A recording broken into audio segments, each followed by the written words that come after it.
শাহবাগী যাচ্ছে রে ভাই আমাকে শাহবাগী বললেন কেন? শাহবাগীর মধ্যে যত গুণ আছে সব গুণই তো আপনার মধ্যে আছে। কিভাবে বুঝলেন আমি শাহবাগী? কি দেখে আবার? এই দে চুল, তারপর থালের মতো এত বড় একটা ফোঁটা, তারপর বিড়ি খুরদের মতো ঠোঁট, ফ্রিতে দিলেও তো কেউ এটা কিস করবে না। তারপর এই দে বগলি কাটা জামা, তারপর পেট বের করে থুইছে, তারপরে যে ফকিরের ঝোলার মতো একটা ব্যাগ। সবচেয়ে বড় চিনার উপায় হলো গায়ের থেকে শুটকি পচা গন্ধ বাড়াচ্ছে। ভাই আপনি মনে হচ্ছে আমার অপমান করছেন। না না, আপনাকে অপমান করবো কে? আপনি ভালোবেসে তো আমি একটা কবিতা লিখে ফেলেছি। ভাই কি কবিতা একটু শোনান তো। আমরা মানুষ আমরা শাহবাগী, আমরা মানুষ আমরা শাহবাগী। কি হলো? ওয়াও ওয়াও কর না কে?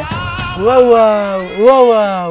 আমরা মানুষ আমরাই শাহবাগী, আমরা মানুষ আমরাই শাহবাগী, আসলে আমরাই হলাম খাঙ্কি মাগি। কি করে?